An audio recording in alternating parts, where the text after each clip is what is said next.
자, 지난 시간까지 해서 우리들이 기본적으로 이제 이미지도 빌드하고, 뭐, 배포도 해보고, 뭐, 다양하게 기본적인 도커의 명령어들을 만나봤고요. 오늘 다룰 내용은 도커 컴포즈입니다. 뭐, 디테일하게 설명을 진행을 하겠지만, 결국 우리가 실제로 서비스를 만들어서 도입을 할 때에는 컨테이너 하나만으로 동작하지는 않아요. 그리고 이제 마이크로 서비스라는 컨셉 이런 것들이 최근에 각광을 받고 있는데 수천 수만 개의 컴퓨터를 기본으로 사용할 것으로 생각을 하기 때문에 우리가 실제로 도입하고자 하는 어플리케이션, 이 서비스 이런 것들을 굉장히 작은 기능들로 잘게 쪼갭니다. 그래서 수천 수만 개의 서비스, 수천 수만 개의 컴퓨터들을 이렇게 흩어놓을 거예요. 그리고 당연히 흩어놓는 그 도구는 기술적 배경은 컨테이너가 되겠죠. 따라서 오늘 하는 더커 컴포즈는 이제 여러분들이 하나의 컨테이너를 다루는 내용을 했었다면 오늘부터 다루는 내용들은 이제 복수의 컨테이너를 다룬다라고 생각을 하면 되겠습니다. 자, 그럼 이제 설명을 시작하도록 하겠습니다.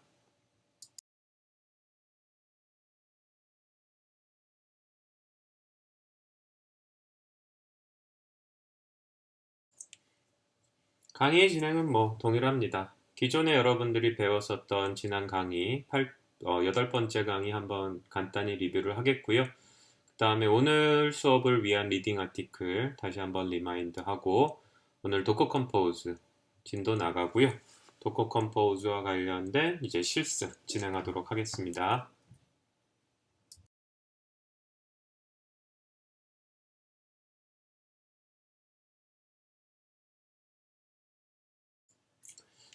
지난 시간까지 우리가 도커 파일 기반으로 본인이 원하는 이미지를 한번 만들어 보는 것들을 좀 해보라 라고 얘기를 했어요.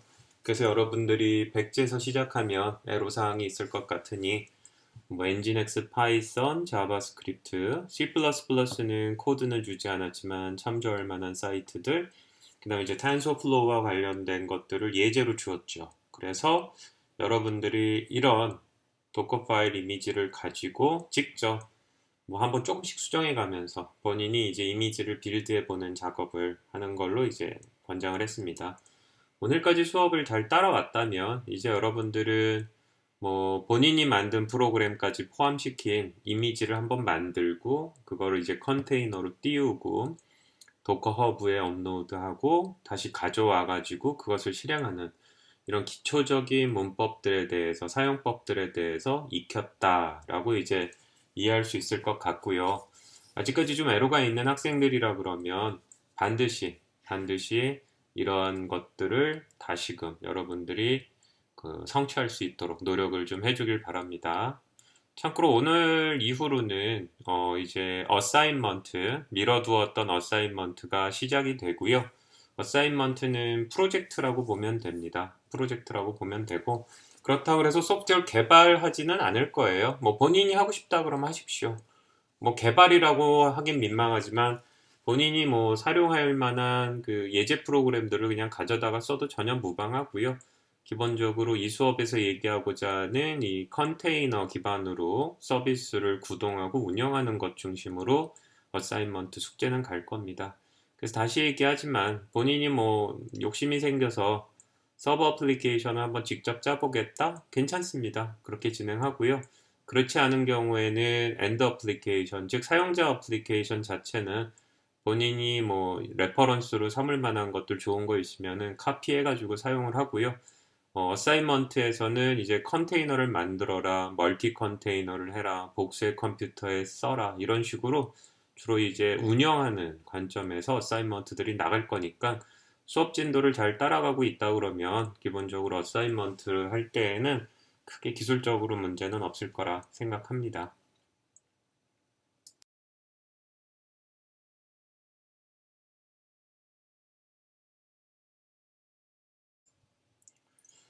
자, 지난 시간에 도커 컴포즈와 관련된 글을 도커 사이트에서 좀 읽으라고 얘기를 했어요. 읽었다 그러면 도커 컴포즈가 여러 개의 멀티 컨테이너를 사용을 해가지고 원하는 어플리케이션을 구현하는, 그러니까 사용자에게 하나의 서비스를 보여주기 위해서 이 서비스라는 단어가 조금 중첩될 수도 있는데 네이버가 홈페이지를 보여주는 것처럼 여러분들이 사용자에게 보여주기 위한 궁극적인 것을 복수개의 컨테이너로 만드는구나 라는 것을 이해할 수 있었을 거예요. 그리고 YAM인 경우엔 분량이 많아서 그냥 한번 쓱 보는 걸로 이제 권장을 하는데 YAM은 기본적으로 이제 랭귀지, 마크업 랭귀지라고 얘기를 하죠. 저 전체 내용을 이해할 필요는 없고요. 기본적으로 우리가 사용을 하는 이 멀티 컨테이너를 띄울 때에 우리가 이렇게 띄워주세요 라고 써야 되잖아요. 앞쪽에 도커 파일이 이미 한번 등장을 했어요. 그래서 우리가 이제 명세서라고 얘기를 통상 하는데 우리가 도커를 통해서 구현하고 싶은 복수개의 컨테이너들, 그들은 어느 이미지에 기반하면 무엇을 할 것이고 몇 개나 있고 기타 등등 이제 다양한 걸 인프라스트럭처 에즈 코드 컨셉에 의해서 우리가 써야 되는데 그 쓰는 양식이 이 YAM 포맷이다 라고 이해하면 되고요. 그래서 수업에서 사용할 YAM 포맷은 크게 많지 않지만 한번 그래도 본인이 나중에 뭘 할지를 대비해서 한번 YAM 파일 자체를 쓱 한번 확인해 봐라 이렇게 얘기를 했었습니다. 자, 그래서 오늘은 요 두 가지가 전부 수업 시간에 등장을 하게 됩니다.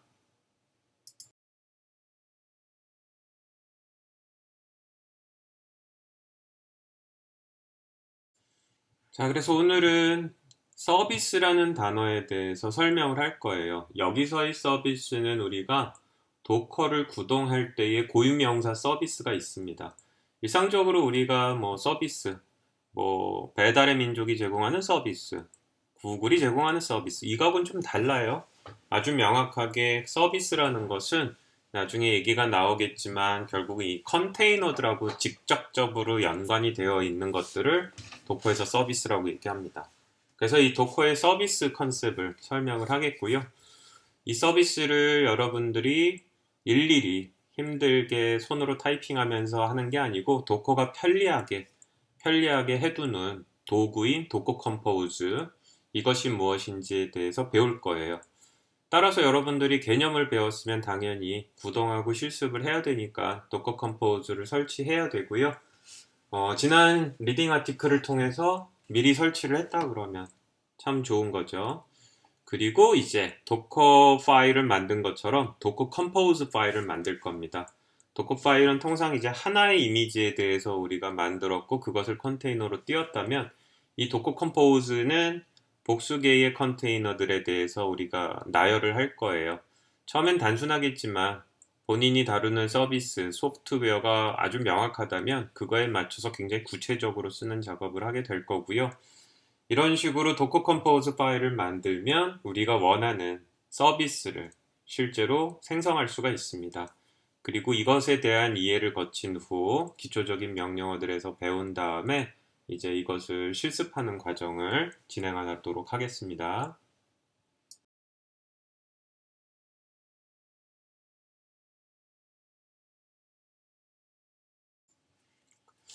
지금부터 사용하는 단어는 굉장히 구체적인 단어예요. 여러분들이 이 단어를 쓸 때에는 명확한 의미를 이해해야 됩니다.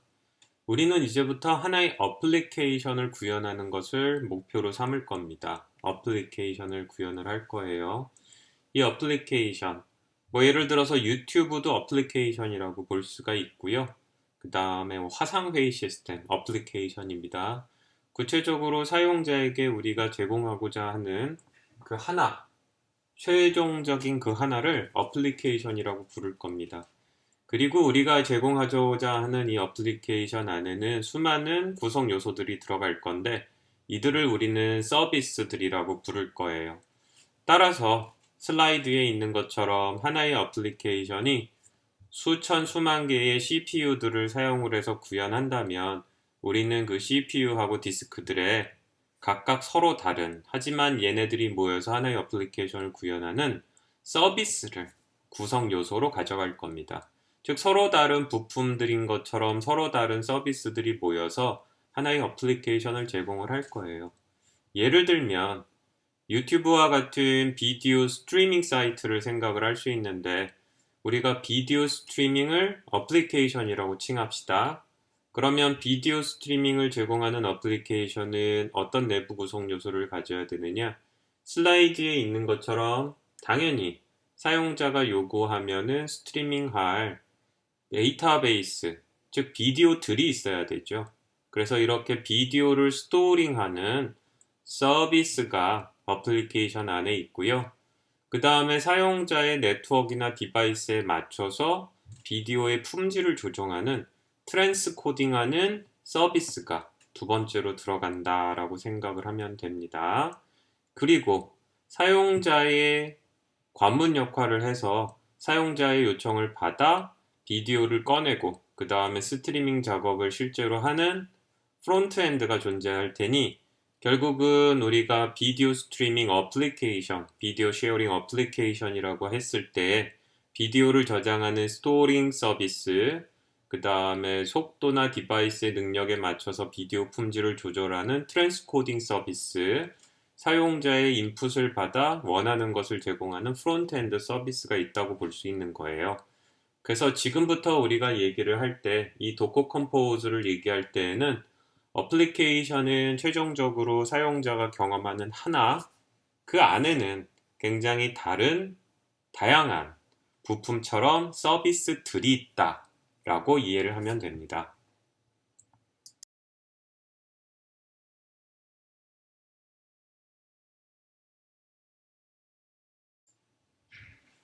앞에서 비디오 쉐어링하고 비슷하지만 조금 더 한번 키워본 웹사이트 어플리케이션이 있어요. 자, 왼쪽을 보면 우리가 웹브라우저가 있고요. 로컬 호스트 8000 그래서 접속을 했네요.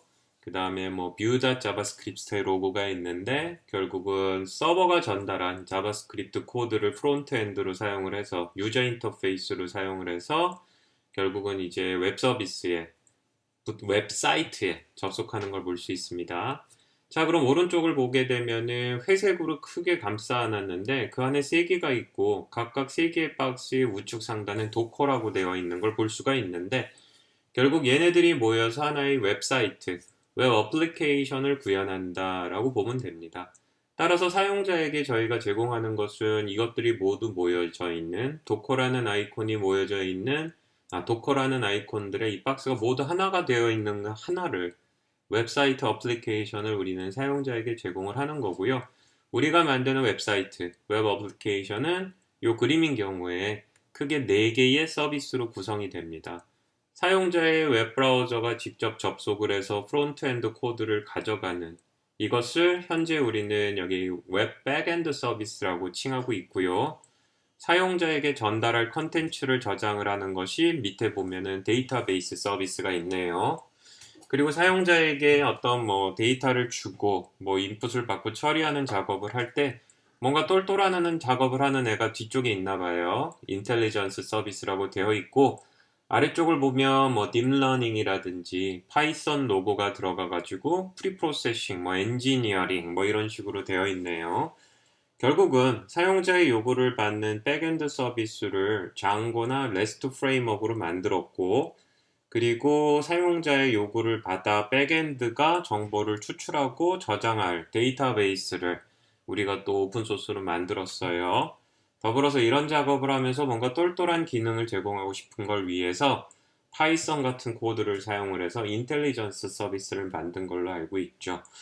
따라서 우리가 하나의 웹사이트, 하나의 웹 어플리케이션을 사용자에게 제공하지만 내부적으로는 세 가지의 서비스가 있는 것을 볼 수가 있고요.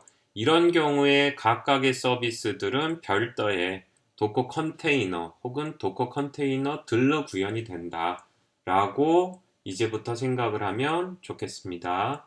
우리가 컨테이너 테크놀로지를 배운다는 건 거대한 웹사이트, 웹 어플리케이션을 하나의 복잡한 소프트웨어로 만드는 게 아니고요. 잘게 쪼개져 있는 자그마한 서비스들로 만들 겁니다. 그래서 이 경우에는 백엔드 서비스가 별도의 이미지로 만들어져서 컨테이너 혹은 컨테이너들로 동작을 하고요.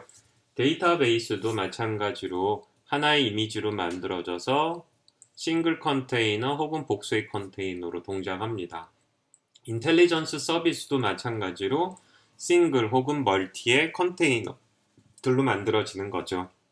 따라서 현재 그림에 있는 웹사이트 어플리케이션을 우리가 구현한다면 세 개의 이미지가 들어가 있는 최소 3개의 컨테이너로 구동하는 그런 구조구나 라고 이해하면 좋겠어요. 이렇게 우리는 어플리케이션 사이트를 잘게 쪼갤 겁니다. 결국은 쪼개다 보면 저 서비스는 굉장히 자그맣고 전문적인 기능만 하는 애로 구현이 되고 그런 작은 이미지와 아주 구체적인 컨테이너로 동작을 하는데 이런 것을 수업 이후에 여러 번 등장하겠지만 마이크로 서비스라는 개념으로 단어로 우리가 최근에 정의하고 있고 굉장히 수요가 많은 소프트웨어 개발 분야다라고 이해를 할 수 있습니다. 자, 여기서 우리는 어플리케이션과 서비스, 그리고 서비스와 컨테이너 이미지의 관계를 명확하게 이해하고 있어야 됩니다.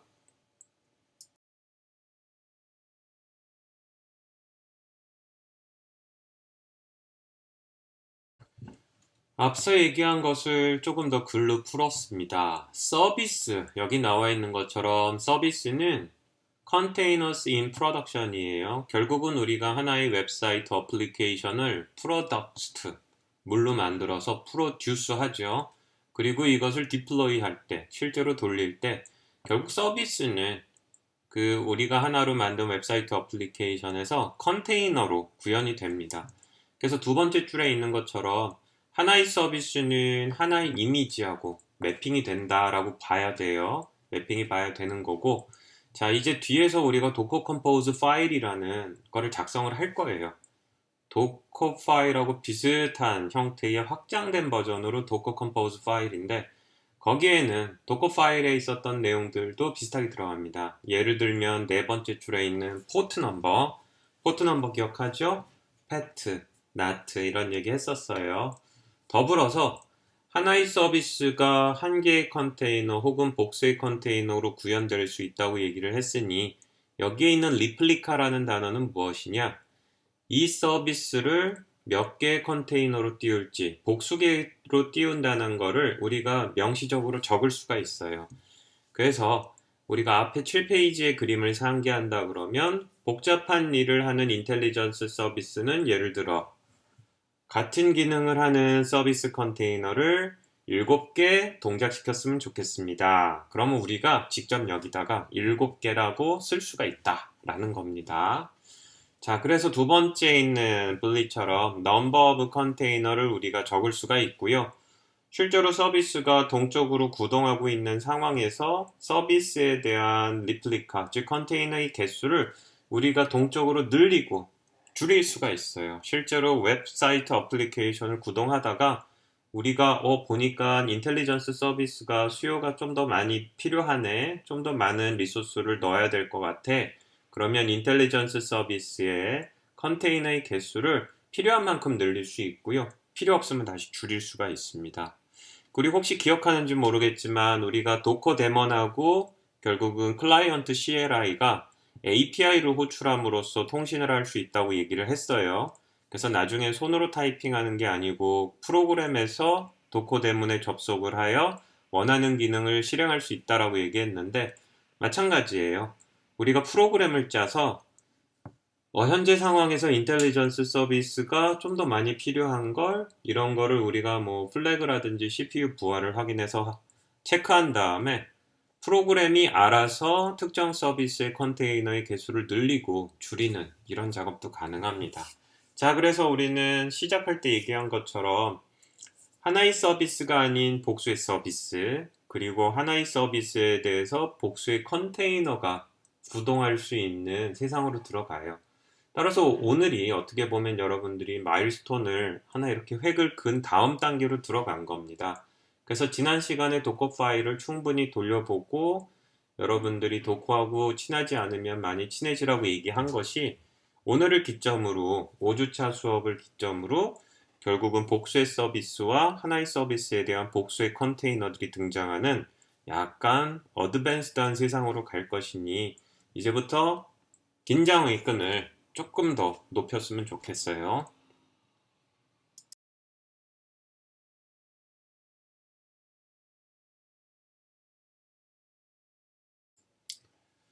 자, 그럼 이 도커 컴포즈란 무엇이냐? 만약에 우리가 이제 지금 설명할 도커 컴포즈 소프트웨어가 없다 그러면 제가 여러분들에게 3개의 서비스, 각각의 서비스에 대해서 2개 이상의 컨테이너를 띄우세요. 그러면 키보드 위에 손을 올려놓고 얼마나 바쁘게 타이핑을 하겠습니까? 그쵸? 3개의 이미지 만들어야죠. 3개의 이미지에서 컨테이너 띄워야죠. 개수만큼 띄워야죠. 뭐 열심히 해서 만들었어요. 구동합니다.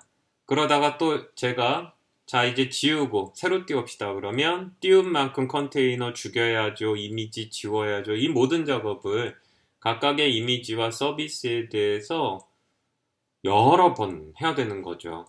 굉장히 불편한 행위잖아요. 그쵸? 따라서 애시당초 우리가 지금 가려는 컨테이너 베이스드의 데이터 센터 프로그래밍 환경은 애시당초 굉장히 다양한 서비스들이 굉장히 많은 컨테이너로 구현이 될 거라 생각을 했기 때문에 애시당초 도커 컴포즈 같은 명령이 있고요.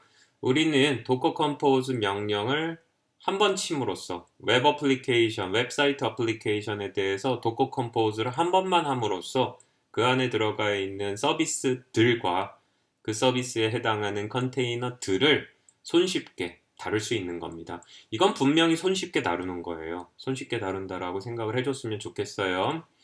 그리고 앞쪽에서 우리가 도커 컴포즈, 도커 파일이라는, 진짜 도커 파일이라는 고유 명사의 파일을 만들어서 내용을 채웠죠. 그래서 하나의 이미지에 대해서, 하나의 컨테이너에 대해서 우리가 인프라스트럭처에서 코드를 경험했는데, 도커 컴포즈는 지금 보는 것처럼 이제 확장자가 YML, YAM 파일로 되어 있는 파일을 다룰 거고요. 일단 시작은 도커 파일에서 경험을 했으니 일단 docker-compose.yaml 이런 파일로 우리가 지금부터 만들고자 하는 웹사이트 어플리케이션과 같은 것의 어플리케이션의 안에 어떤 서비스가 있고 그 서비스들은 컨테이너로 어떻게 실현이 되어야 될지를 이제부터 적을 겁니다. 자, 그래서 yam 파일의 포맷을 사용을 해서 우리가 실현하고자 하는 어플리케이션, 웹사이트 어플리케이션 예를 들면 이것을 인프라스트럭처 에서 코드처럼 나는 이 어플리케이션을 만들기 위해서 이런 서비스와 이런 어플리케이션이 필요합니다 라고 기술하는 겁니다.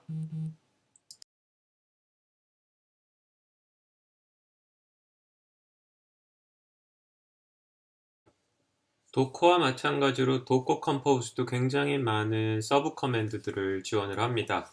예를 들어서 하나의 어플리케이션에 들어가 있는 모든 서비스들을 활성화할 때 docker compose up이라는 명령을 사용을 하고요.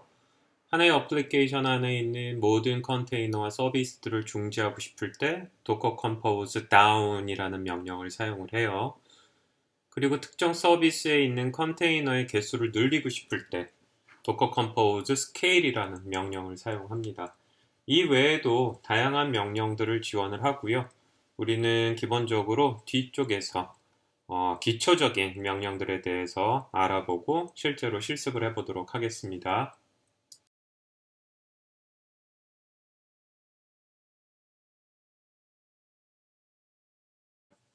자, 이제 여러분들이 도커 컴포즈를 설치하지 않았다면 도커 컴포즈를 설치해야 할 시점입니다. 우측 하단에 있는 저 링크를 타고 가서 여러분들이 도커 컴포즈를 이제 컴퓨터에 설치하는 작업을 해야 됩니다. 뭐 기본적으로 macOS, 윈도우즈 64비트 리눅스 운영체제 모두 설치가 가능하니까 도커 컴포즈 명령을 여러분들이 사용하기 위해서 이제 컴퓨터에 도커 컴포즈를 설치하는 작업을 마쳐주시길 바랍니다. 아직 설치를 안 했다 그러면 지금 수업을 일단 멈춰서 도커 컴포즈를 설치하도록 합시다. 요즘은 또 소프트웨어들이 잘 배포가 돼가지고 도커 컴포즈가 같이 설치되기도 해요. 그래서 여러분들 컴퓨터에 도커 컴포즈가 설치됐는지 안 됐는지는 뒤쪽에 명령들을 일단 실행해보면 알 수 있으니까 헷갈리는 사람들, 깔려있나 안 깔려있나 헷갈리는 사람들은 바로 12페이지에 있는 명령을 좀 쳐보도록 합시다.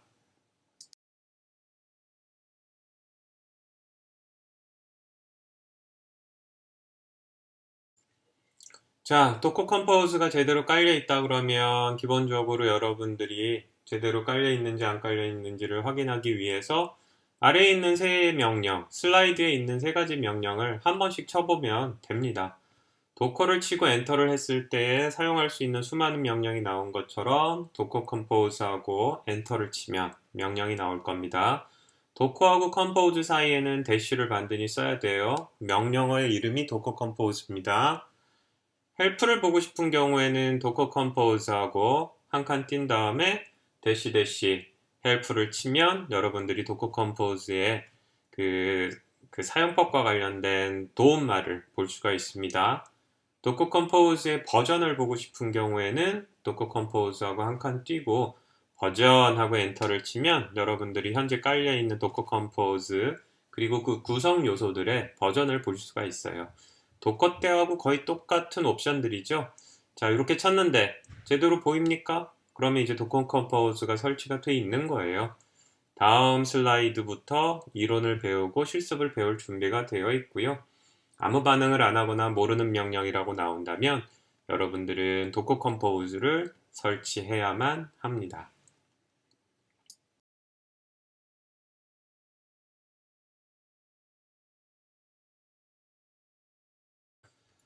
자, 이제 도커 컴포즈를 실험해 보도록 합시다.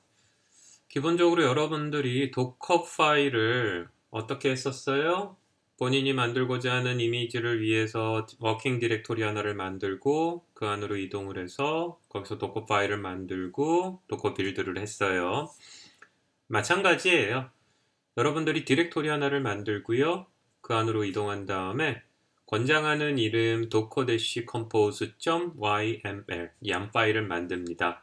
그리고 안을 채워 넣고 이제 이 디렉토리에다가 여러분들이 만들고 싶은 어플리케이션의 서비스와 관련된 부분을 이제 기술을 할 거예요. 지금 보면 가장 단순한 형태의 그 도커 컴포즈 파일을 하나 했고요. 조금 디테일한 걸 오른쪽에 뒀습니다. 우리가 도커 파일을 할 때에도 처음에는 남의 이미지를 주로 가져왔고요. 거기다가 본인의 것을 좀 넣는 작업에 대해서 설명을 했지요. 마찬가지로 진행을 할 거예요.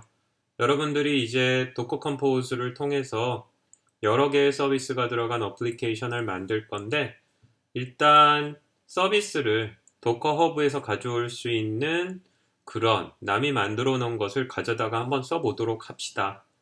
지금 보게 되면 가운데 있는 파일을 보면 되게 단순하죠. 6줄밖에 안 돼 있어요. 설명을 하면 버전 3.7은 도커 컴포즈의 버전이고요. 앞쪽에서 우리가 웹사이트 어플리케이션 안에 3개의 서비스들을 기술한 것처럼 현재 우리는 만들고자 하는 이 서비스, 이 어플리케이션 안에 2개의 서비스를 넣습니다. 하나는 웹이라는 이름이고요. 하나는 데이터베이스예요. 웹은 통상 사용자들이 웹브라우저로 접속하기 위한 것을 하기 위한 백엔드를 주로 의미할 거고요.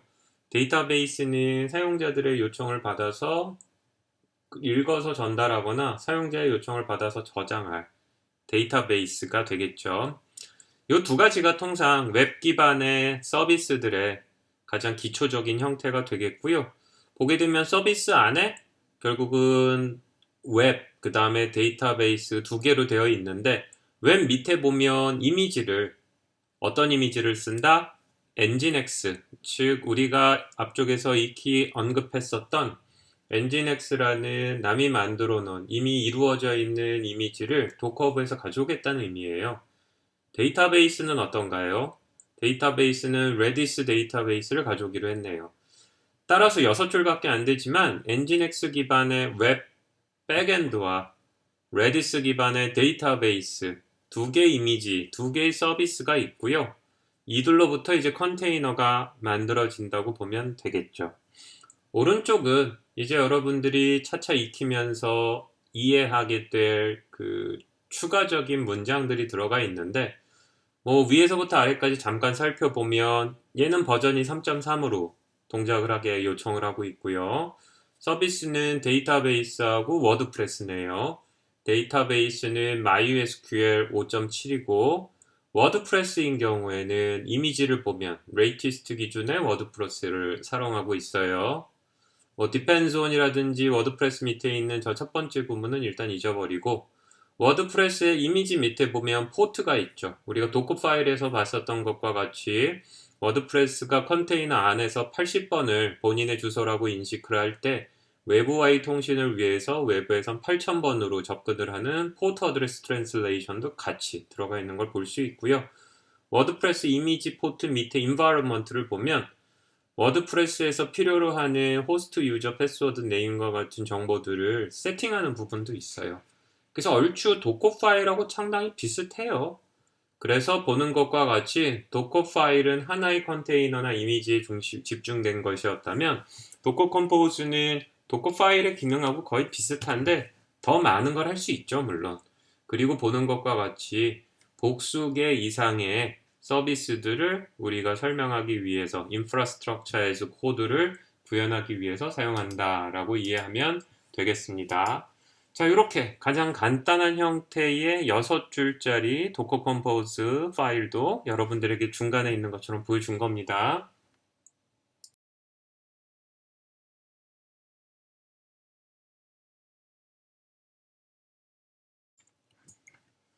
도커 컴포즈는 버전이 쭉 바뀌어 왔고요. 그 중간중간에 기능이 들어가고 뭐 일부는 버전업이 되면서 사라지기도 했어요. 그리고 보는 것과 같이 컴포즈 파일 포맷 3.7, 3.6 쭉 내려가는 버전과 상응하는 도커 엔진 릴리즈 버전이 있는 걸 볼 수 있죠. 자, 그래서 보는 것과 같이 도커 컴포즈도 도커 엔진이 발전하면서 같이 상응하면서 발전해 왔습니다. 뭐 사실은 뭐 최신 버전을 주로 쓰는 게 일반적일 거고요. 특별히 여러분들이 만들어 놓은 서비스가 특정 버전하고 밀결합이 되어 있다든지 아니면은 특정 버전에서 잘 돌아가는데 굳이 이거를 새 버전에 연결을 해서 혹시 모를 오해를 그 오류를 뭐 가능성을 여지를 두지 않는다면 아마 여러분들은 주로 레이티스트를 쓸 것 같아요.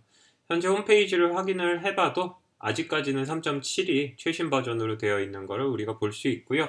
간단하게 그 도커 컴포즈 파일의 버전을 한번 확인해 봤습니다.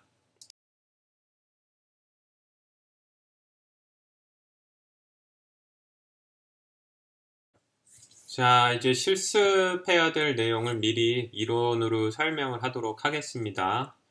자, 이제 여러분들이 워킹 디렉토리를 만듭시다. 지금은 오른쪽 그림을 보면 우리가 테스트 드라이브라는 글자를 볼 수 있는데 그래요. 지금 이 캡처 화면은 도커 컴포즈 업 -d를 실행시킨 화면이고요. 제가 지금 워킹 디렉토리의 이름을 뭐로 만들었느냐? 테스트 드라이브라고 했습니다. 이거 중요해요. 왜 그러느냐? 뒤에서 도커가 이거를 기본으로 테스트 드라이브라는 현재 워킹 디렉토리 이름을 사용할 거예요. 자, 테스트 드라이브 디렉토리를 만들고요. 그 안으로 들어가서 앞서 설명을 했던 왼쪽에 6줄짜리 docker compose.yam을 만들어 놨습니다. 그리고 커맨드 라인으로 docker compose 한 칸 띄고 up-d를 실행시키면 위에서 아래로 한번 볼까요? creating network 그러고 나오는데 test drive underbar default가 나오죠. 기본적으로 2개 이상의 이미지, 2개 이상의 서비스들을, 2개 이상의 컨테이너들을 도커 컴포즈가 구성할 거기 때문에 일종의 가상의 네트워크를 만들어요. 그 이름이 테스트 드라이브 언더바 디폴트입니다. 워킹 디렉토리인 테스트 드라이브를 가져오죠. 따라서 본인이 지금 docker-compose.yam 파일을 저장할 디렉토리의 이름을 막 짓지 말고 조금 의미 있게 지세요. 자, 그래서 테스트 드라이브 디렉토리 안에 docker-compose.yam 파일을 만들고 docker compose up을 한 거예요. 그러면 가상의 네트워크를 만들고 그 다음에 웹 엔진X를 가져오는 걸 볼 수가 있죠. 요거 도커 파일에서 우리가 빌드하거나 그냥 도커에서 그냥 런 했을 때 도커 허브에서 가져오는 것과 똑같은 행위예요. 그래서 엔진X의 레이티스트 버전 가져옵니다. 뭐 3가지 정도 풀링하네요. 다이제스트는 파일이 깨졌는지 체크했고 결국 스테이터스에서 성공적으로 엔진X 레이티스트 버전을 다운로드 했다고 하죠. 그 다음에 데이터베이스 레디스 이미지를 가져오는 작업을 이어서 하고 다이제스트하고 스테이터스로 완료되는 걸 볼 수 있어요. 그게 뭐합니까? 크리에이팅을 2번 하죠. 근데 가운데 웹이나 데이터베이스 내가 준 이름 맞아요. 왼쪽을 보면 어떻게 되어 있어요? 테스트 드라이브 대시로 되어 있죠. 그래요. 이 도커 컴포즈는 우리가 만든 도커 컴포즈 파일로부터 서비스를 다운로드 받거나 이미지를 확보한 후 이제 컨테이너를 만들 때 계속 이 워킹 디렉토리의 이름을 사용합니다. 언더바 1로 되어 있는 건 뭐냐면 지금 아무런 설정이 되어 있지 않고 그냥 웹의 이미지 엔진X, 데이터베이스의 이미지 레디스로만 되어 있으니 이 이미지를 가져온 다음에 컨테이너를 그냥 디폴트로 하나만 띄워요. 디폴트로 하나만 띄우고 그 컨테이너의 이름을 인덱스 1, 2, 3 이런 식으로 증가시켜 줍니다. 왜 그러느냐? 하나의 서비스로부터 컨테이너가 2개 이상일 수 있다고 얘기를 했어요. 따라서 우리는 저 테스트 드라이브 언더바 웹 언더바 1 외에도 추가적인 컨테이너를 만들 수 있고요. 지금은 도커 컴포즈의 개수를 쓰질 않았기 때문에 하나만 만들었습니다. 더불어 강조하고 있는 건 뭡니까? 워킹 디렉토리의 이름을 가져와서 컨테이너의 이름을 만들고 있다 라는 점 잊지 맙시다. 페이즈 2인 오늘부터는 제가 굳이 동영상을 만들어 가지고 여러분들에게 같이 설명을 하지 않아요. 일단 기초적인 명령의 사용법과 그 다음에 이해를 4주차까지 이해했다고 보고요. 보시는 것처럼 대부분 명령을 실행한 결과 화면만 캡처해서 집어넣을 겁니다. 따라서 여러분들이 눈으로만 동영상 보던 거 이제 그만하고 그런 사람이 있었다면 지금부터는 저 화면과 유사한 내용이 나오는지를 본인이 꼭 직접 타이핑을 해가면서 따라오셔야 돼요.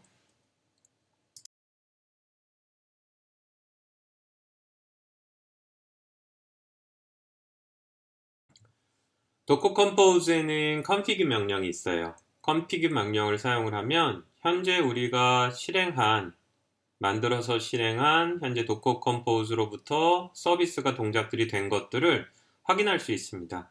가장 기초적인 명령 4가지를 실행한 화면을 지금 캡처했어요.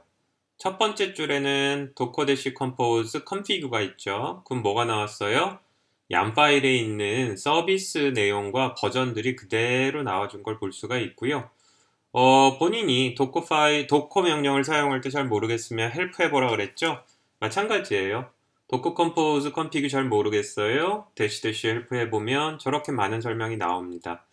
쳐다보니 대시 서비스에 뭐라고 되어 있습니까? 한 줄 한 줄 서비스 이름을 출력한다. 그 밑에 볼륨은 한 줄 한 줄 볼륨의 이름을 쓴다. 자, 그럼 어떻게? 도커 대시 컴포즈 config 서비스를 해보면 뭐가 나와요? 그러네요. 진짜 서비스의 이름인 웹과 데이터베이스가 나왔고요. 볼륨은 나중에 배울 건데 스토리지예요. 저장 공간. 어쨌든 뭐 명령에 있으니 해봅시다. docker compose config 볼륨 하면 아무것도 안 나오죠. 우리는 볼륨을 넣지는 않았기 때문에 그래요. 자, 이런 식으로 여러분들이 도커 파일을 가지고 이미지를 만들어 컨테이너를 띄운 것처럼 도커 컴포즈로도 여러분들이 이미지들을 가져온 후 그 이미지들로부터 컨테이너들을 만드는 작업을 하는 거고요. 실제로 지금 뭐가 떠 있는지 안 떠 있는지 잘 모르겠죠. 이제 뒤로 가봅시다.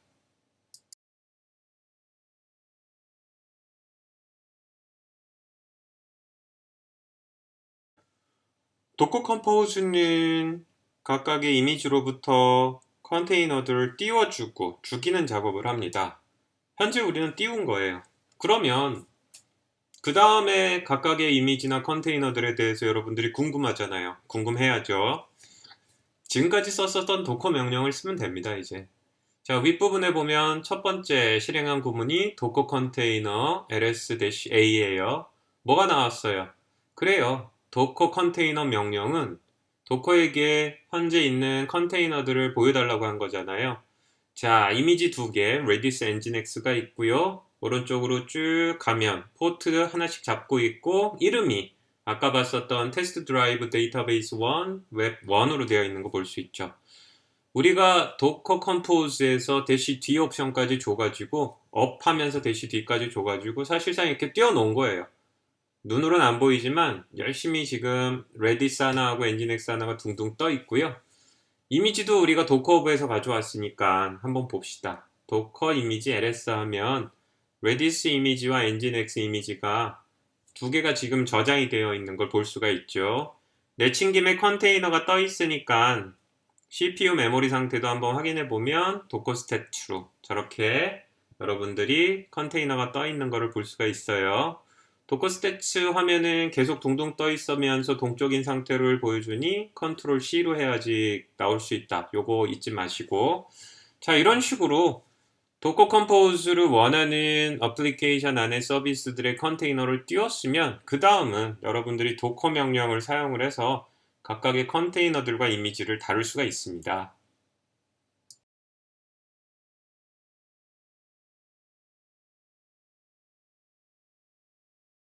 자, 띄웠으니까 다운도 해야죠. 도커 컴포즈 다운 하면 지금 화면에 보는 것과 같이 떠 있었던 컨테이너들을 멈추고 지우는 작업을 자동으로 해줘요. 주의사항이 있는데 도커 컴포즈 다운은 반드시 현재 워킹 디렉토리 안에서 해야 돼요. 즉 도커 컴포즈 업을 한 도커 컴포즈 얌 파일이 있는 곳에서 도커 컴포즈 다운을 해야지만 제대로 얌 파일을 이해해가지고 현재 떠 있는 거를 지울 수가 있습니다. 지금까지 우리가 워킹 디렉토리 만들고 얌 파일 저장하고 여기까지 올 때에 디렉토리 이동을 한 적이 없어요. 자, 리무브가 된 상태에서 도커 컨테이너 ls-a를 하게 되면 컨테이너가 떠 있지 않은 걸 확인할 수 있죠. 그리고 이미지는 아직 남아있는 걸 볼 수가 있어요. 저 이미지 싫으면 뭐 지워야죠. 자, 그래서 본 것처럼 도커 컴포즈로 업을 하고 중간에서 도커 명령을 사용해서 관찰하고 도커 컴포즈 다운을 사용해서 서비스를 끄는 작업을 우리가 총괄적으로 한번 해본 겁니다.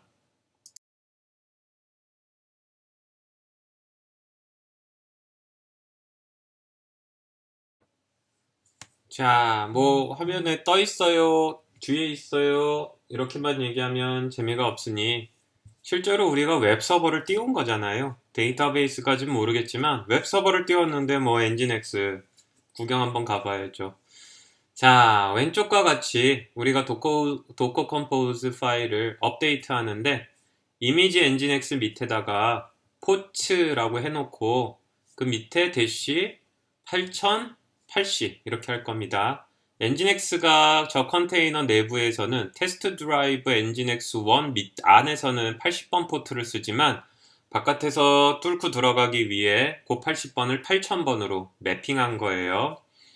이렇게 한 다음에 오른쪽 화면처럼 도커 컴포즈 업 D를 하면 다시 웹1과 데이터베이스 1 컨테이너가 뜨게 되고요.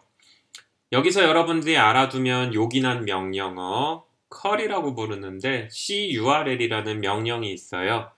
현재 운영체제 안에 curl이 설치되어 있지 않으면 뒷부분에 설명할 설명을 듣고 설치하면 되고요. 설치되어 있으면 이 명령을 사용하면 됩니다. curl 한 칸 띄고 그 다음에 http 로컬호스트 8000을 하면 내가 웹브라우저로 로컬호스트에 8000번 포트로 붙으면 결국은 이 컴퓨터 안에 있는 웹사이트에 접속하는 거다라고 아까 우리 이전에 도커 파일 설명하면서 본 적이 있죠. 도커 설명하면서 이렇게 하면 웹브라우저에서 접속을 하지 않더라도 내가 이렇게 명령으로 로컬호스트에 있는 웹서버에 8000번 포트로 접속하는 거를 이렇게 명령으로 줄 수 있어요. 그럼 어떻게 합니까? 웹브라우저가 결과를 가져와서 화면에 보였는데 이 경우에는 그냥 웹브라우저에서 보여주는 게 아니고 현재 타이핑하고 있는 이 커맨드 라인 화면에서 웹서버가 전달한, 로컬호스트가 전달한 결과를 이렇게 텍스트로 보여줍니다. HTML이에요, HTML. doc type HTML로 쭉 시작해서 끝나 있죠? 결국은 이게 뭐냐 하면 로컬 호스트 안에 8000번 포트로 뚫고 들어가서 방금 왼쪽에 있었던 테스트 드라이브 웹1 엔진X에게 HTTP get을 한 거고 그거에 따른 리스폰스를 받아와서 화면에 뿌린 겁니다. 그래도 명색이 웹서버인데 이렇게 글자로만 보면 재미가 없죠? 웹브라우저를 띄워봅시다.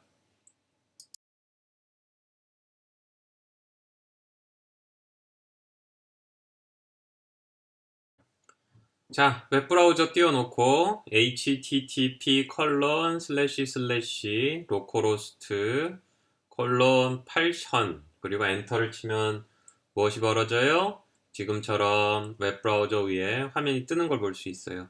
원래 엔진엑스를 설치한 다음에 최초로 접속을 하면 이 화면이 뜹니다. 그리고 이걸 가지고 뭐 설명서 읽은 다음에 바꿔요 그러는데 지금 슬라이드에 있는 것과 같은 화면이 뜬 거를 볼 수가 있어요. 자, 이거 얼마나 편합니까? 엔진엑스와 레디스 데이터베이스를 몇 줄 안 되는 컷 써가지고 이렇게 금방 설치하고 필요 없으면 또 금방 지울 수 있으니 참 훌륭한 기술이지요. 따라서 도커 컴포즈 지금부터 이제 여러분들의 프로그램을 여러 개의 서비스로 쪼개서 지금부터 마이크로 서비스의 세계로 떠나보도록 하겠습니다.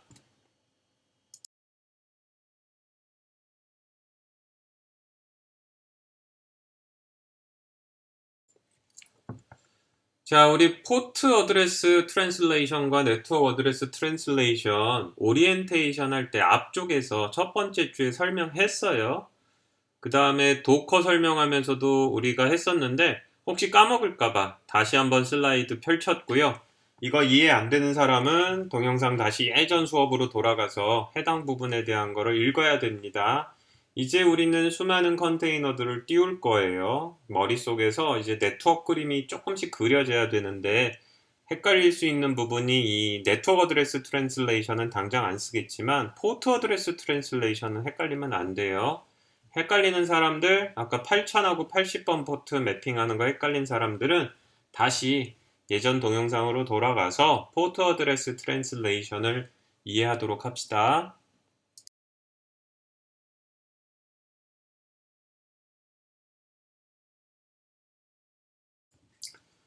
자, YAM은 뭐 이름이 좀 이상하죠? YAM ain't Markup Language라고 부르는데 YAM은 마크업 랭귀지가 아니다. 그럼에도 불구하고 마크업 랭귀지란 이름을 써요. 우리가 프로그래밍 언어를 써서 동작을 주로 정의하는데 최근의 추세를 보게 되면 동작을 정의하는 언어들도 있지만 데이터의 모양을 정의하는 언어들도 있어요. 뭐 JSON도 사실은 자바스크립트 안에 있는 데이터의 형태이지만 자바스크립트 밖으로 나와가지고 그냥 데이터를 정의하는 데 주로 많이 쓰고요. 이 YAM도 프로그래밍 언어들과 인디펜던트하게 데이터의 형태를 정의하는 데 많이 씁니다. 왜 그렇게 써요? 데이터는 데이터고 동작은 동작이라는 거예요. 동작 자체는 데이터가 정의될 때에는 그 데이터는 프로그래밍 언어의 동작에 디펜던시를 가질 필요는 없다는 거죠.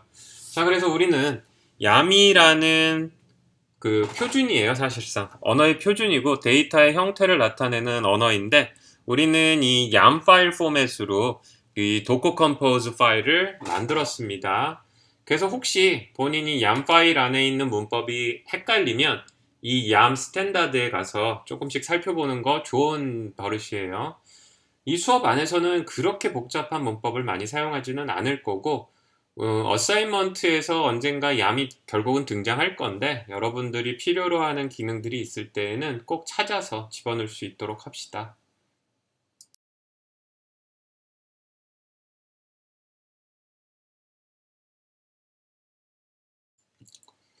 우리가 YAM 파일을 쓸 때에는 주로 컨피그레이션 하는데 많이 쓸 거고요. 주로 이제 다른 예제를 보면 로그 파일을 만들 때도 많이 씁니다.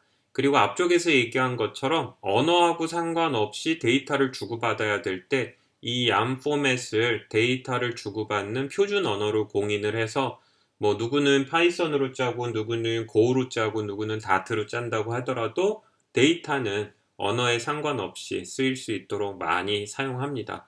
그리고 YAM은 또 굉장히 좀 복잡한 측면이 있어요. 그래서 이걸 가지고 복잡한 데이터도 표현을 할 수 있습니다. 그래서 YAM 파일, 뭐 JSON도 많이 쓰지만 많이 열어 쓴다. 이렇게 얘기를 할 수 있고요. 나중에 이제 오픈소스 프로젝트들 같은 거 다운받아 보면 프로젝트를 만들 때 결국은 관련된 파일들이 그 프로젝트 안에 많이 들어가죠. 그 파일들을 컨트롤하고 그 다음에 이제 컴파일러나 인터프레터에게 명령을 줄 때에도 최근의 언어들이 이 YAM 파일을 많이 프로젝트 제어용으로 많이 쓴다라고 상식적으로 좀 알아둡시다.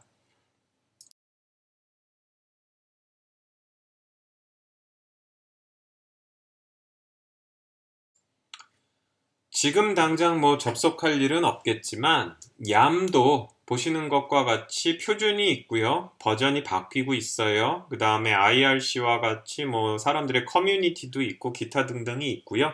따라서 추후에 얌에 대해서 좀 더 관심이 있으면 요 사이트들 들어보라 라고 이렇게 관련된 표준, 그 다음에 레퍼런스 할 만한 리소스들 참조차 적어놨습니다.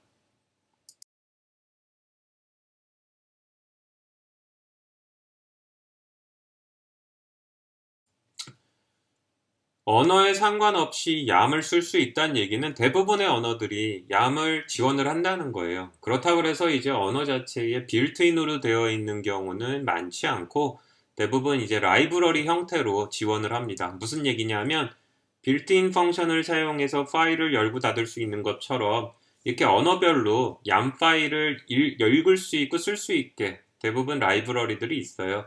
지금은 여러분들이 이제 웹파이썬 프로그래밍을 디폴트로 들었다는 가정하에 파이얌을 보여준 겁니다. 이런 파이얌을 여러분들이 PIP 같은 패키지 매니지먼트 소프트웨어로 설치하면 여러분들의 언어가 마찬가지로 얌 파일을 읽을 수 있고요. 얌 파일을 쓸 수가 있습니다.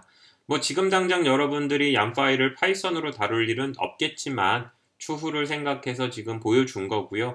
아마 당분간은 뭐 비주얼 코드 같은 에디터를 사용을 해서 아마 얌 파일을 만들겠죠. 하지만 나중에 여러분들이 뭐라 그랬어요? 제가 도커 파일이나 도커 컴포즈에서 쓰는 내용들을 사람이 일일이 타이핑하고 에디팅하기도 하지만 프로그램이 스스로 도커 컴포즈의 스케일 업, 스케일 다운, 즉 컨테이너를 늘려줘, 줄여줘 이런 걸 할 수 있다고 그랬잖아요. 즉 여러분들이 손으로 치는 건 결국 프로그램으로 다 작성할 수 있어요.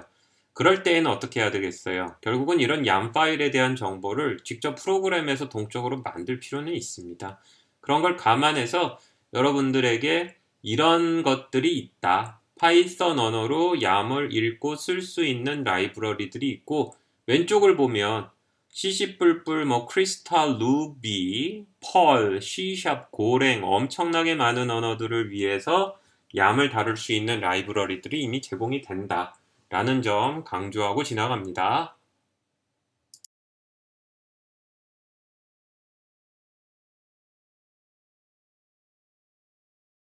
자, 첫 번째 실습입니다. 앞쪽에서 우리 6줄짜리 도커 컴포즈 얌 파일 있었죠? 실행이 됐을 때의 결과도 오른쪽 화면으로 있었어요. 직접 해봅시다. 도커 컴포즈 up, 그 다음에 도커 컴포즈 config, 이거 먼저 해야죠.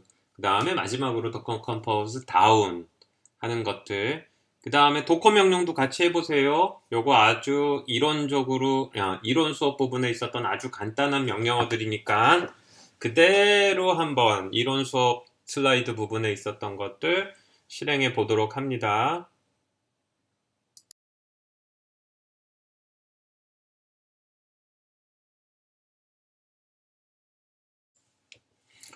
두 번째 실습이에요.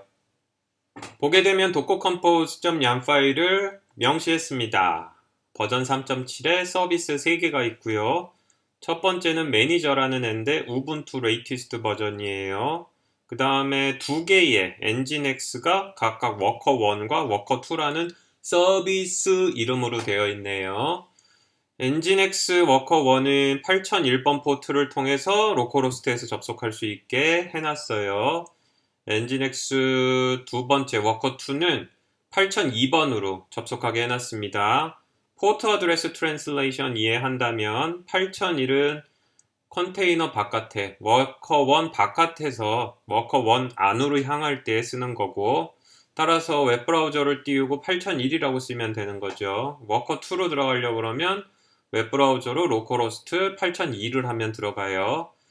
엔진X 워커1 안에 있는 애는 본인 안에서는 80인 거고 엔진X 워커2도 본인 컨테이너 안에서는 그냥 80이죠. 따라서 컨테이너가 3개 떠 있어요. 하나는 우분투고요. 하나는 엔진X, 또 하나도 엔진X입니다. 앞쪽에서 결국은 엔진X 하나에다 데이터베이스 하나 띄운 게 있었는데 여러분들이 은근히 쳐다보고 있으면 지금 이 전형적인 웹 서비스의 모양을 제가 보여주고 있어요. 지금은 뭐냐면 대장이 돼서 관리하는 매니저 컨테이너 하나, 열심히 일할 엔진X인데 서비스 타입이 다른 서비스 1에 해당하는 애들, 서비스 2에 해당하는 애들이에요. 자, 그리고 오른쪽에 이해가 안 될 때를 대비해서 친절하게 링크를 저렇게 갖다가 써놨습니다. 이미지니까는 카피 앤 페스트 안 되고 손으로 일일이 타이핑 해야 돼요. 자, 그래서 보는 것과 같이 이제 도커 컴포즈 .yam을 가지고 두 번째 실습부터는 조금 복잡한 작업을 하려고 하니까 자, 이렇게 도커 컴포즈 yam 파일을 만드는 게 두 번째 실습이니 두 번째 워킹 디렉토리를 만들고 이 내용들을 타이핑해서 저장하고 문장에서 이해가 안 되면 다시 앞에 있는 이론 수업을 반복해서 보도록 합시다.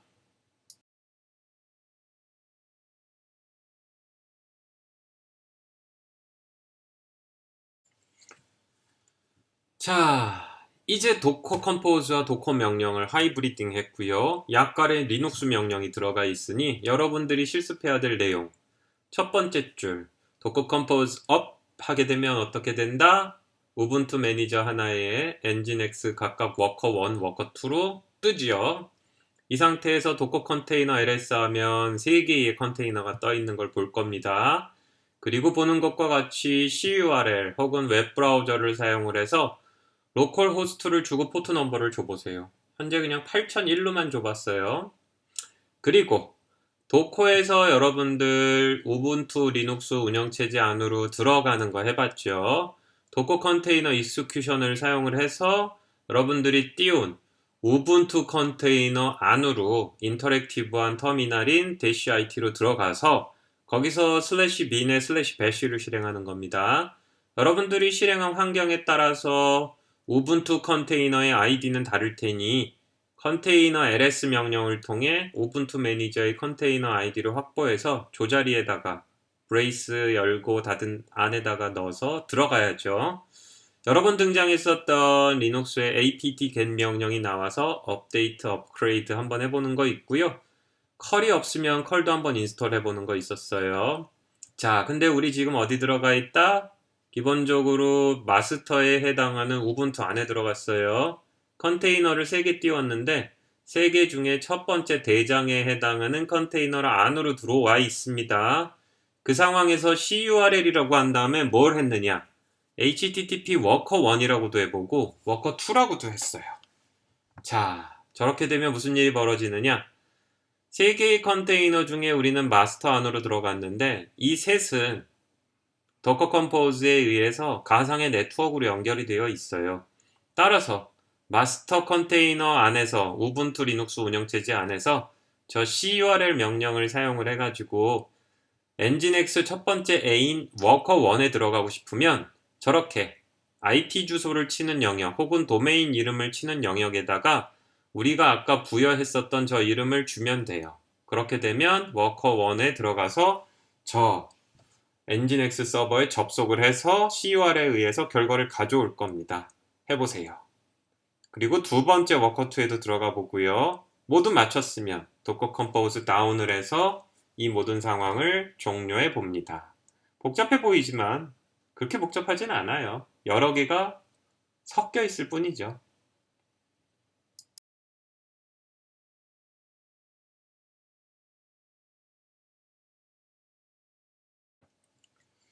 자, 앞쪽에서 같은 도커 컴포즈 파일로 만든 컨테이너들끼리 접속을 하고 싶을 때 우리가 워커 1, 워커 2와 같이 이름을 썼어요. 그죠? 자, 우리가 처음에 수업에서 DNS라는 얘기를 하면서 도메인 네임 서비스라고 얘기를 했죠. 사람은 이해하기 쉬운 도메인 이름을 알파벳으로 쓰고 기계는 IP 어드레스로 쓴다. 이 도커 컴포즈는 굉장히 많은 일을 해주는데 도커 컴포즈로 만든 컨테이너들은 도커 컴포즈에 의해서 자동으로 이름을 가지고 즉 IP 어드레스가 아니고 이름을 가지고 서로 연결을 할 수 있습니다. 그래서 앞쪽에서 워커 1과 워커 2 사실 서비스 이름을 그냥 사용을 했는데 저 경우에처럼 우리는 이름을 가지고 서로를 인식을 할 수 있어요. 나중에 여러분들이 직접 도커 컴포즈로 여러 개를 만들고 그들끼리 서로 뭔가를 주고받을 때 이거 굉장히 유용하다 잊지 마시기 바랍니다.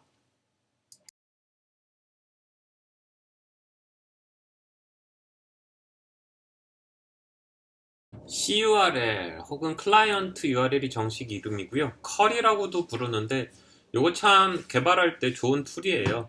서버는 주로 프로그래밍을 할 때 그래픽 유저 인터페이스를 쓰지 않는다고 했죠. 하지만 우리가 웹브라우저를 디버그 한다든지 개발할 때 실제로 웹브라우저가 아니네요. 웹서버를 개발을 할 때 웹서버가 제대로 동작하는지 알고 싶을 때가 있어요.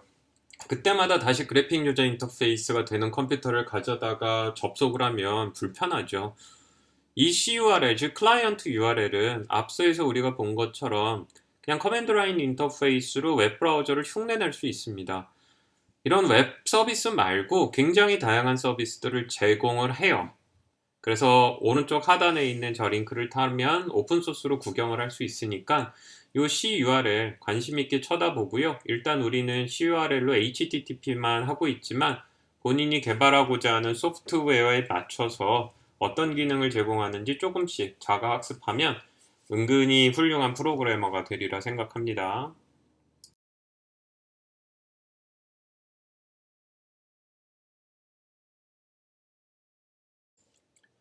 자, 같은 것을 우분투로 하지 않고요.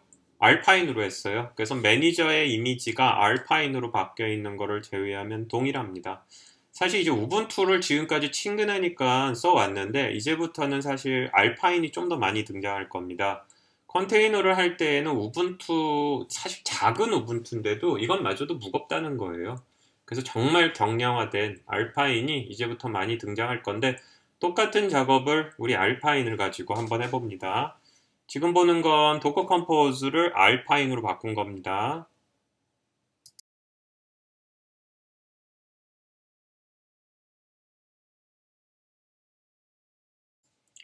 위에서 아래로 쭉 내려가다 보면 CURL 사용한 부분도 있어요. 뭐 저거는 본인 로컬호스트에 있어야 되는 CURL인 거 이해하죠?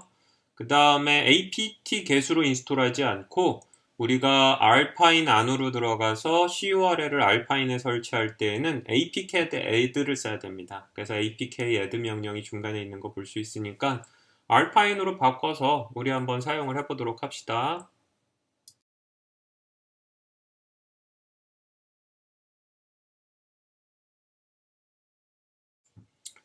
그냥 우분투에서 알파인만 바꾸면 심심하니까 우리 앞쪽에서 업다운 말고 뭐 있었어요? 기본 명령어 배울 거라는 게 스케일이 있었어요.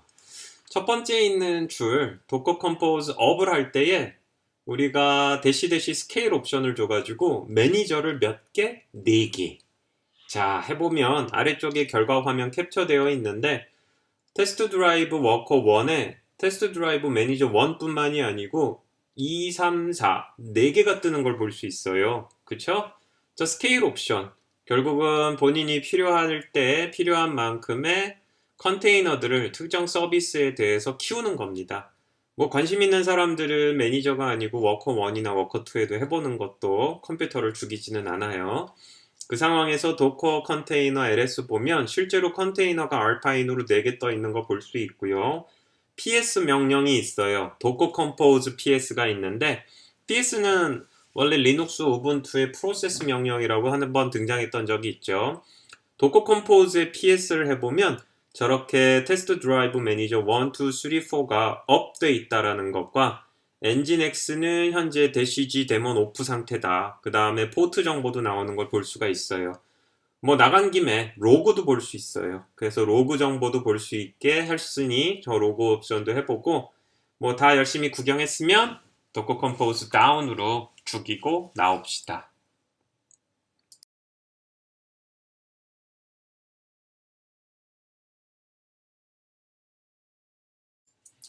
우리가 도커 컴포즈에다가 대시 D뿐만이 아니고 대시 대시 스케일을 준 것처럼 보는 것처럼 여러분들이 원하는 데몬에다가 원하는 서비스 컨테이너에 포트 매핑하는 것들도 저렇게 옵션으로 줄 수 있어요.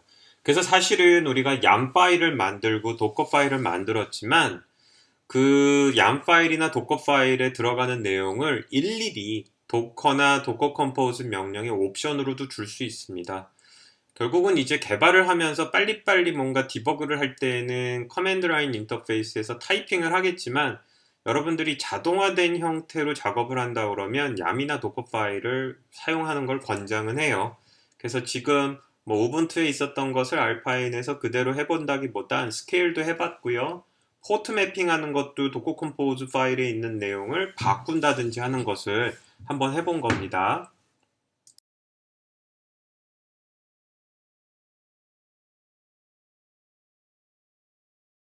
자, 다음은 결국은 이제 스토리지를 배울 거예요. 일단은 그냥 일하는 일꾼들인 컨테이너만 띄웠는데 우리는 뒷부분에 가면 스토리지를 배울 겁니다. 하지만 지금쯤 내가 이 로컬 호스트와 로컬 호스트에 떠 있는 가상 머신인 컨테이너 안과 이 둘을 좀 연결하고 싶은 욕심이 있을지 몰라요. 즉, 컨테이너를 띄우고 그 안에서 무슨 파일을 다루고 싶은데 그 파일의 내용이라든지 이런 것들을 미리 만들어 놓은 상황에서 로컬호스트에 저장이 된 정보를 가지고 컨테이너 안에서 쓸 수 없을까? 결국은 컨테이너 안에 있는 고립된 세상과 컨테이너 바깥에 있는 외부 세상을 연결하고 싶은 욕심이 있을지 모르는데 나중에 스토리지 배우면서 정식으로 제대로 된 걸 배울 거고 지금은 살짝 다른 거를 하나 보여줄 건데 Shared File System이라고 되어 있죠. 도커 컴포즈를 저장합니다. 저기에 근데 뭐가 하나 들어갔어요? 볼륨스가 있어요. 볼륨스가 있고요. 매니저에 볼륨스가 있고 그 다음에 점 하나를 찍었고 대시하고 슬래시 코드가 있어요. 뭔 얘기냐? 로컬호스트에서 내가 지금 작업하고 있는 current working 디렉토리를 알파인으로 기반으로 한 매니저의 루트 밑에 코드하고 연결한다는 얘기입니다. 결국은 우리는 컨테이너 세상과 로컬호스트, 컨테이너 바깥에 있는 세상을 연결할 수 있는 고리를 하나 지금 간단히 설명을 했습니다.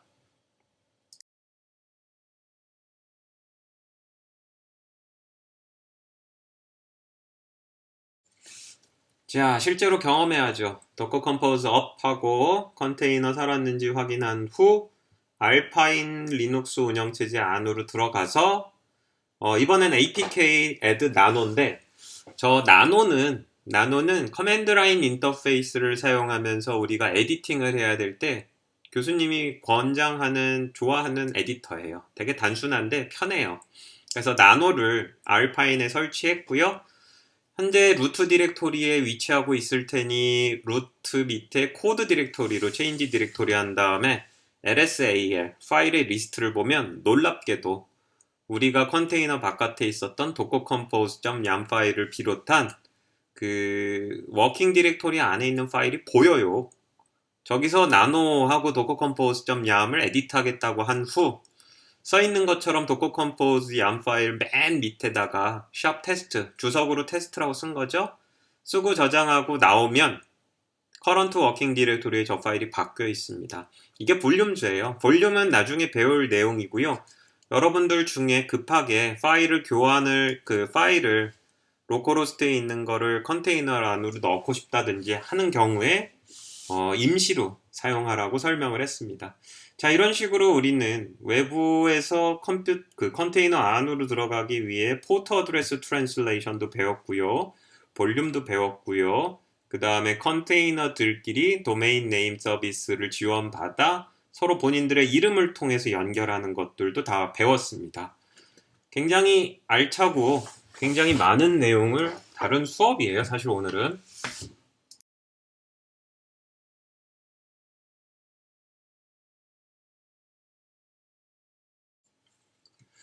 자, 우리 docker.com에 그 duxdocker.com/compose를 가면 굉장히 좀 자주 쓰는 소프트웨어들을 도커 컴포즈로 어떻게 활용하는지에 대한 설명도 자세히 나와 있어요. 그래서 이 경우에 관심이 있다면 그 웹 프레임이죠, 되게 웹 서버를 만드는 장고, 레일즈, 워드프레스 요것들 교수님은 권장하니까 관심 있는 친구들은 한번 가이드라인에 따라서 요것들 한번 설치하고 운영해 보는 것도 재밌는 실습이 될 것 같습니다.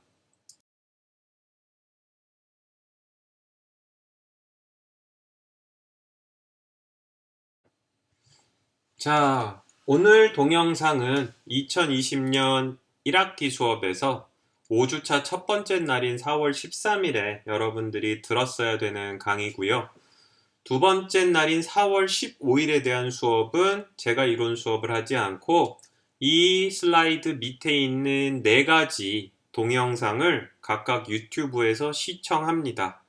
첫 번째는 네이버가 본인들의 클라우드 데이터 센터를 설명한 동영상이 유튜브에 공개돼 있어요. 30분짜리고요. 그 다음은 우리가 DevOps라든지 이런 얘기들을 열심히 하고 있는데 실제로 이거를 회사나 이런 데서 서머리 되어 있는 내용을 다시 한번 듣고 복습합시다. 그래서 첫 번째로는 에이자일이란 개발 방법론, 우리가 소프트웨어 개발 방법 도구를 수강한 학생이면 익히 아는 단어죠. 그리고 CI/CD DevOps, 소프트웨어 개발 방법 및 도구를 들었으면 설명이 되는 거고, 수업을 들은 학생들은 리마인드, 그 수업을 안 들은 학생들은 여기에 있는 내용을 이해하려고 최대한 노력을 해보세요.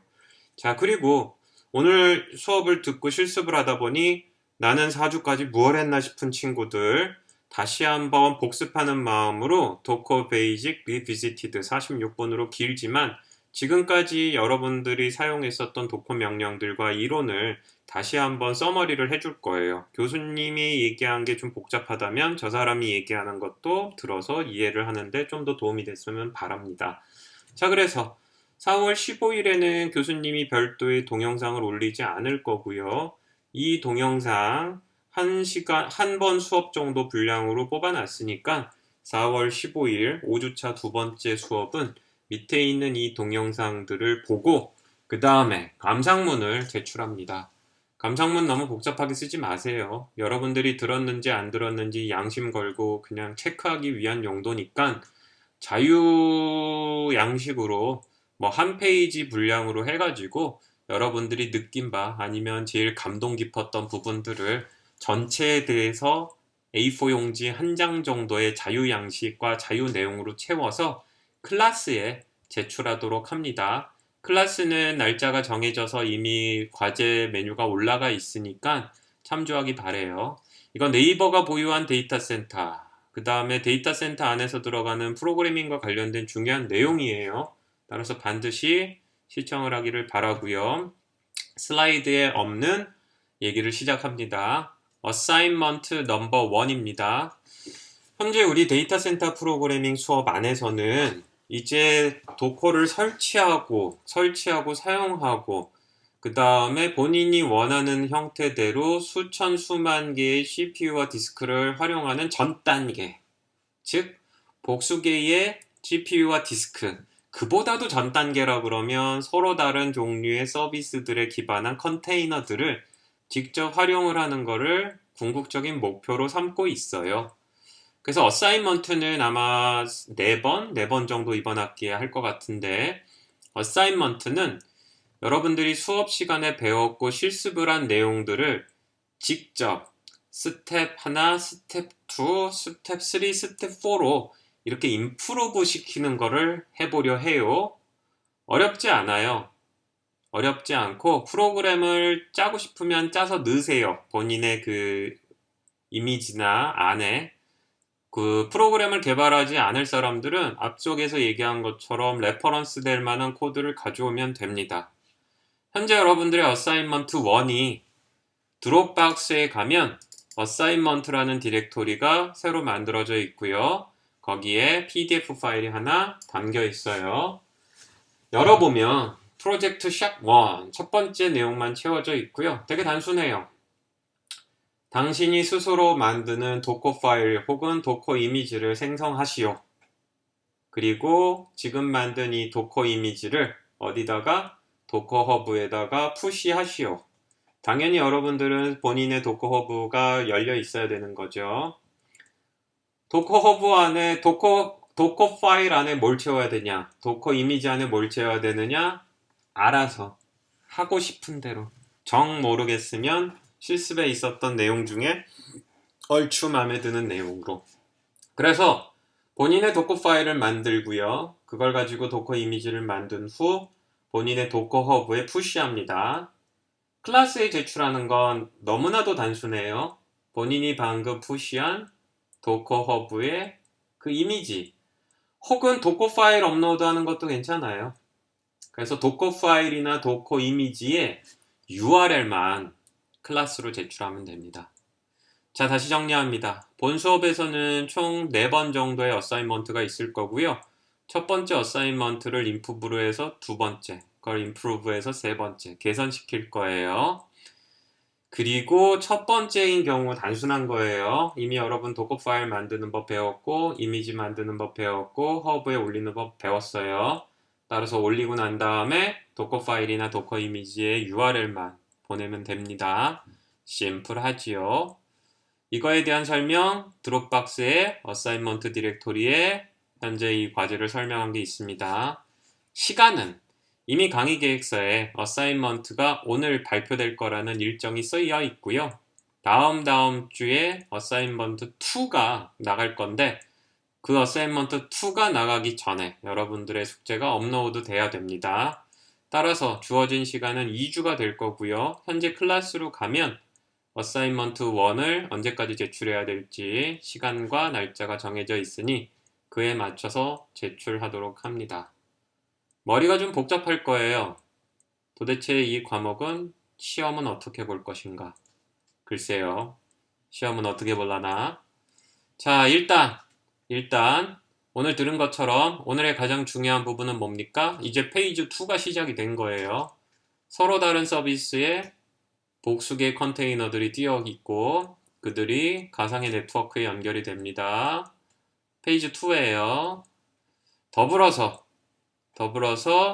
이제 여러분들이 중요한 거 어사이먼트가 시작이 된다는 거예요. 어사이먼트는 성적에 반영이 됩니다.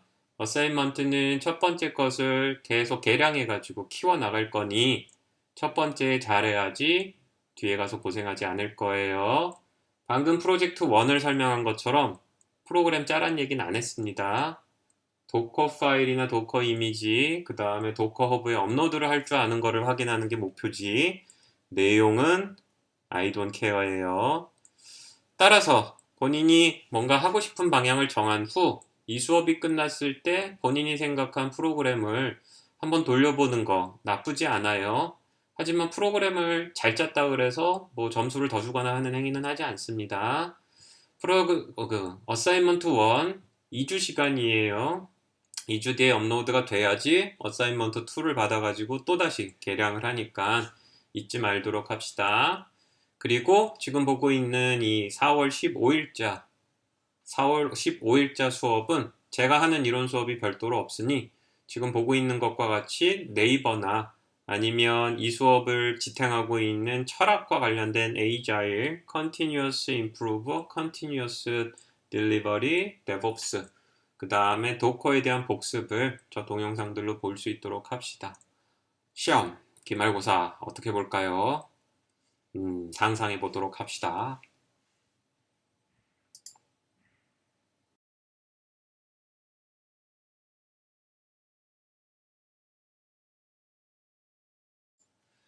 자, 오늘 5주차 첫 번째 수업 했고요. 5주차 두 번째 수업은 유튜브 동영상 본 다음에 그 클래스에 한 장 정도로 본인이 들었다는 걸 증빙하는 거를 제출하라 그랬어요. 지금 보고 있는 리딩 아티클은 이제 6주차 다시 수업할 때입니다. 오프라인은 아니고 기본적으로 넥스트 코스가 되겠네요. 자, 그래서 기본적으로 6주차 수업에서 우리가 다시 제1원 수업이 등장할 테니 지금 보고 있는 리딩 아티클 잘 읽고 따라올 수 있도록 합시다. 여기까지 해서 렉처 9 마치도록 하겠습니다. 수고했고요. 반드시 앞서에서 있었던 실습사항들 꼭 실습해 보세요.